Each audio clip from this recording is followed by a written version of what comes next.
السلام علیکم ورحمۃ اللہ وبرکاتہ۔ 17 رمضان المبارک حضرت عائشہ صدیقہ رضی اللہ تعالیٰ عنہ کا یوم وصال کا دن ہے۔ اس دن حضرت عائشہ رضی اللہ تعالیٰ عنہ اس دنیا سے وصال کر گئی تھی۔ آپ پہلے خلیفہ حضرت ابو بکر صدیق رضی اللہ تعالیٰ عنہ کی بیٹی تھی۔ آپ کا نکاح حضرت خدیجہ رضی اللہ تعالیٰ عنہ کے فوت ہونے کے بعد اور حضرت سودا رضی اللہ تعالیٰ عنہ کے بعد آپ صلی اللہ علیہ وآلہ وسلم سے ہوا۔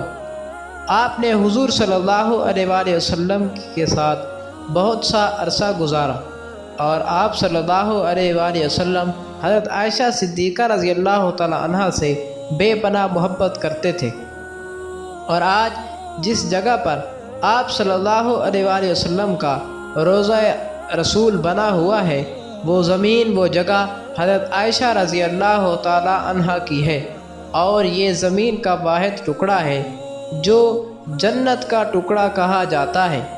حضرت عائشہ رضی اللہ تعالی عنہ آپ صلی اللہ علیہ وآلہ وسلم کی وفات کے بعد 40 یا 42 سال گزارے، اور جب آپ صلی اللہ علیہ وآلہ وسلم اس دنیا سے جانے لگے تو اس وقت بھی آپ صلی اللہ علیہ وآلہ وسلم کے سب سے قریب حضرت عائشہ صدیقہ رضی اللہ تعالی عنہ تھی۔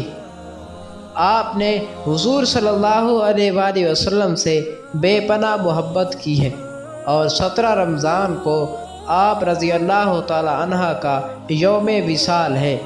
اللہ تعالیٰ سے دعا ہے کہ اللہ تعالیٰ ہمیں ام المؤمنین حضرت عائشہ صدیقہ رضی اللہ تعالی عنہ کے نقش قدم پر چلنے کی توفیق عطا فرمائے۔